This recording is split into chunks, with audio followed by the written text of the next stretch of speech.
पर इस हफ्ते 2 अमरीकी ड्रोन हमलों में कलअदम तहरीक तालिबान पाकिस्तान से मुंसलिक 2 अहम कमांडर्स हलाक हुए। उमर रहमान फातह अफगान सूबे कुनड़ में अपने साथियों समेत मारा गया, जिसकी तस्दीक अफगान ओहदेदारों ने की है, जबकि मकामी ओहदेदारों के मुताबिक अब्दुल्ला दावड़ शिमाली वज़ीरिस्तान के इलाके तोरतंगी में निशाना बनाया गया। उसका ताल्लुक हाफिज गुल बहादुर ग्रुप से था, जो कलअदम तहरीक तालिबान पाकिस्तान की मुख्तलिफ सरगर्मियों में मुलव्वस रहा है।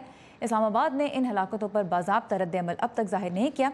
3 हफ्ते कबल अफगान सूबे कुनड़ में ही TTP का सरबरा मुल्ला फजलुल्लाह भी अमरीकी ड्रोन हमले में हलाक हो गया था। इससे इस सूरत हाल से क्या नताइज अख्ज़ किए जा सकते हैं, इस बारे में हम बात करेंगे पेशावर में मौजूद सीनियर सहाफ़ी और तज्ज़ियाकार रहीमुल्लाह यूसुफज़ई से।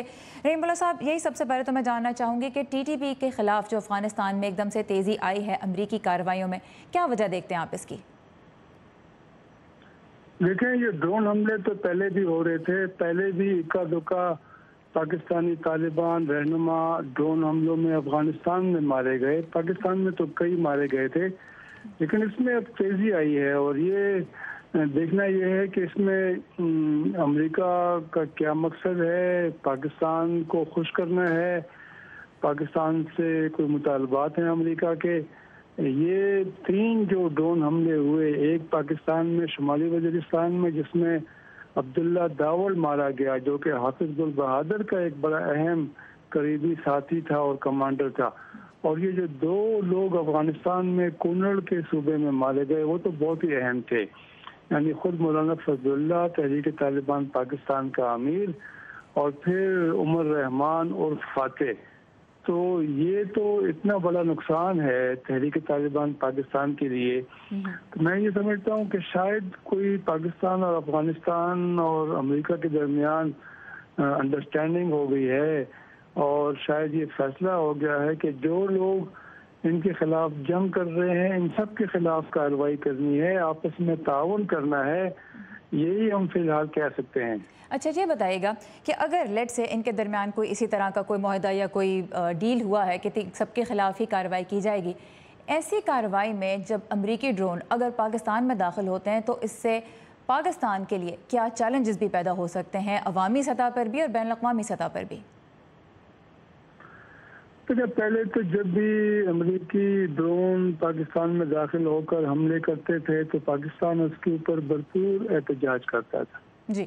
और एक ज़माना था जनरल मुशर्रफ के दौर में, उस वक्त तो बिल्कुल खामोशी होती थी और पाकिस्तान ये कहता था कि ये पाकिस्तानी तैयार होने की हैं। बाद में जनरल मुशर्रफ ने खुद माना कि उन्होंने अमेरिकियों को ये इजाज़त दी थी कि वो पाकिस्तानी इलाकों में ड्रोन हमले करें। लेकिन जब पाकिस्तान मुस्लिम लीग नवाज की हुकूमत आई 5 साल पहले, तो उन्होंने काफ़ी पॉलिसी में तब्दीली की और उसके ऊपर एहतजाज शुरू कर दिया। लेकिन अब तो एक तो ये हमले बहुत कम हो गए हैं, शायद जो टारगेट हैं वो बहुत कम रह गए हैं, शायद उनमें से अक्सर लोग पाकिस्तान में नहीं हैं, अफगानिस्तान चले गए हैं। दूसरी बात यह है कि अभी पाकिस्तान में इसका इतना कोई मनफी रद्द-ए-अमल नहीं होता।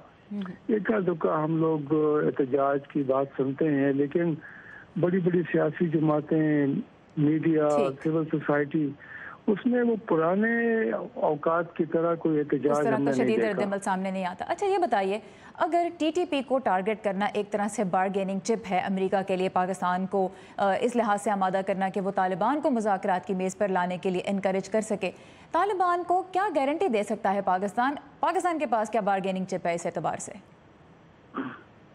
यही तो अभी सबसे बड़ा मसला है कि पाकिस्तान क्या कुछ कर सकता है। अमेरिका की तवक्कुआत क्या हकीकत पसंदाना है? अफगानिस्तान की जो तवक्कुआत हैं क्या वो पाकिस्तान पूरी कर सकता है? क्या तालिबान पाकिस्तान की हर बात मानेंगे? पाकिस्तान का कहना है कि उसका उनके ऊपर उतना असर नहीं है जितना समझा जाता है, लेकिन पाकिस्तान ने पहले कोशिशें की हैं, 1-2 बार मुज़ाकरात भी करवाए। ये जो जंगबंदी हुई थी ईद उल फितर में 3 दिन के लिए तालिबान ने ऐलान किया था, उसके बारे में भी कहते हैं कि पाकिस्तान का कोई ना कोई इसमें किरदार है।